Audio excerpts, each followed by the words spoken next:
नमस्कार दोस्तों, मैं अंकुर उपाध्याय स्वागत करता हूं आप सभी का एक बार फिर से अपनी नई वीडियो में। दोस्तों यहाँ पे आप सभी के साथ बात करने वाला हूं वेदांता के बारे में। इस कंपनी के क्वार्टरली नंबर्स आते हुए दिख रहे हैं, कैसे रहे हैं रिजल्ट्स, शॉर्ट और सिंपल भाषा में आप सभी के साथ शेयर करता हूं। शुरू करते हैं बिना किसी देरी के। उसके बाद हम लोग बात करेंगे दोस्तों स्विगी, इसके भी रिजल्ट्स आए हैं। ब्लू स्टार, इसके भी नतीजे आते हुए दिख रहे हैं पोस्ट मार्केट। बाकी ओपन मार्केट में फैक्ट के भी नंबर्स आ चुके हैं, गो कलर्स के भी नंबर्स आ चुके हैं, कोरोमंडल इंटरनेशनल के भी रिजल्ट्स आउट हो चुके हैं। सबसे पहले वेदांता। दोस्तों नंबर्स की बात करूं उससे पहले पूरे कमोडिटी स्पेस में तूफानी तेजी चल रही है। बेस मेटल्स लगातार भागते जा रहे हैं, जिसकी वजह से मेटल लिंक्ड स्टॉक्स में तेजी है। जैसे कि अगर कॉपर की बात करूं, कॉपर ऊपर तो इधर हिंदुस्तान कॉपर ऊपर हो जाता है। उधर अगर सिल्वर चल रहा है लगातार तो यहां पे हिंदुस्तान जिंक चल रहा है लगातार।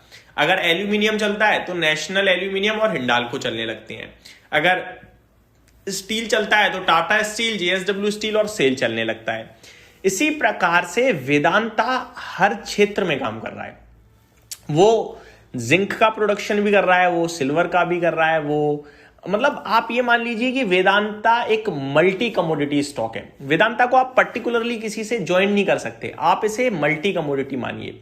इसीलिए वेदांता ने जब डीमर्जर अनाउंस करा ना, तो कोई एक आध कंपनी फॉर्म नहीं हो रही, 6 कंपनियां फॉर्म हो रही हैं। क्योंकि ये पावर गैस में भी हैं, ये एल्यूमिनियम में भी हैं, ये स्टील में, तो ये हर जगह बैठे हुए हैं। इसीलिए इसको मल्टी कमोडिटी स्टॉक कहते हैं। अब वेदांता के नतीजों की बात करूं अगर, तो दमदार आंकड़े दिख रहे हैं दोस्तों।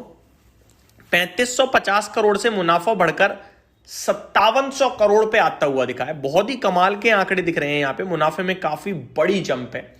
एक्सपेक्टेशंस थी कि बहुत दमदार नंबर आएंगे, उससे भी दमदार आए हैं। अनुमान जो था वो 5600 करोड़ के प्रॉफिट का था, 5700 करोड़ का मुनाफा कंपनी ने पोस्ट करा है। तो मेरे को लगता है ये फायरिंग ऑन ऑल सिलेंडर हो गया एक तरीके से। बहुत ही कमाल के आंकड़े लग रहे हैं। अगर टॉप लाइन रेवेन्यू की बात करूं, 17,000 करोड़ से बढ़कर 23,300 करोड़ पे कंपनी का रेवेन्यू आया है। तो ये भी बहुत ही कमाल का दिख रहा है मुझे। मार्जिन्स की बात करूं, 29.38% के सामने 29.38% पे ही है, यानी एग्जैक्टली सिमिलर है। मार्जिन्स में कोई मूवमेंट ही नहीं हुई, जहां थे वहीं रह गए हैं। बट अच्छी बात यह कि कम भी नहीं हुए। कामकाजी मुनाफा देखोगे अगर आप, तो 5,000 करोड़ से बढ़कर 6,860 करोड़ पे कंपनी ने एबिटा पोस्ट करा है। बहुत ही शानदार नंबर्स लग रहे हैं दोस्तों वेदांता के। और जिस कदर ये तेजी चल रही है मेटल स्पेस में, मुझे लगता है ये कंटिन्यू होनी चाहिए इन नंबर्स के बाद। अच्छे नंबर्स लगे, पॉजिटिव मानूंगा। बढ़ते हैं आगे दोस्तों स्विगी की तरफ। स्विगी का क्या हाल है चलिए देखते हैं। 800 करोड़ के घाटे के सामने 1065 करोड़ का घाटा कंपनी ने पोस्ट करा है। तो स्विगी अभी तक लॉस मेकिंग ही है। हम सभी बस यही सोच रहे हैं कब मुनाफे में आएगी। अगर मैं करंट सिचुएशन की बात करूं आप सभी के साथ, तो 1065 करोड़ का लॉस करा है कंपनी ने। अनुमान लॉस का ही था, बट अनुमान था कि 990 करोड़ का लॉस आएगा, तो अनुमान से भी ज्यादा लॉस आ गया है। तो ये अच्छी बात नहीं है। वहीं अगर रेवेन्यू की बात करूं, यहां पे ग्रोथ अच्छी दिख रही है। लगभग 4000 करोड़ के सामने 6168 करोड़ पे कंपनी ने रेवेन्यू पोस्ट करा है। तो रेवेन्यू में बढ़त आई है, बढ़िया बढ़त आई है, लेकिन मुनाफा नहीं बन रहा है, लॉस ही लॉस आ रहा है भाई साहब। जितना रेवेन्यू बढ़ाते हैं उतना घाटा बढ़ जाता है। Q3 की फूड डिलीवरी ग्रॉस वैल्यू जो है वो अब 8959 करोड़ पे आ गई है। लगभग 9000 करोड़ पे आप कह सकते हैं ग्रॉस ऑर्डर वैल्यू हो चुकी है, जो कि पहले 7440 करोड़ थी। तो यहां पे बढ़त जरूर दिख रही है।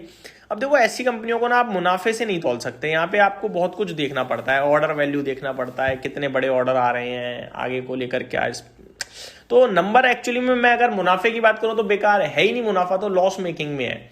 लेकिन मैं ऑर्डर वैल्यू की बात करूं, रेवेन्यू की बात करूं, तो वो बन रहा है। तो अब आप किस तरीके से आंकते हो आप पे डिपेंड करता है, ठीक है जी।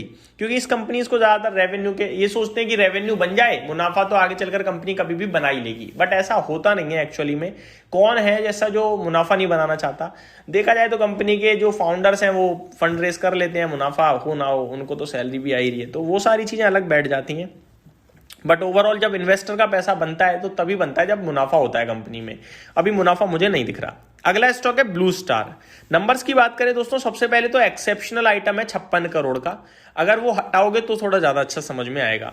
मुनाफा देखोगे तो वो 80 करोड़ पे आया, 130 करोड़ के सामने घटकर आया है। लेकिन अगर आप इसमें 56 करोड़ ऐड कर देते हो तो 136 करोड़ समथिंग हो जाएगा, ठीक है। और अनुमान 127 करोड़ का था, तो अनुमान से बेटर हो जाएंगे फिर देखा जाए तो। रेवेन्यू 2800 करोड़ के सामने 3000 करोड़ पे है। वहीं एबिटा मार्जिन से नोटिस करें हम 7.4% से 7.56% पे मार्जिन आए हैं और एबिटा 210 करोड़ के सामने 221 करोड़ पे आता हुआ दिखा है। तो ब्लू स्टार के नंबर्स को भी मैं पॉजिटिव ही मानूंगा, बट स्टॉक पॉजिटिव रिएक्ट करेगा या नहीं रिएक्ट करेगा ये कहना मुश्किल है, क्योंकि एडजस्टमेंट हमने कर लिया, कंपनी उसे एडजस्टमेंट नहीं माने, मार्केट उसे एडजस्टमेंट नहीं माने, वो एक अलग केस पड़ जाता है। बाकी ओवरऑल नंबर ऐसे हैं कि अगर डिप मिल जाए तो फिर लॉन्ग टर्म के लिए इन्वेस्टमेंट की ही अपॉर्चुनिटी टाइप दिख रही है।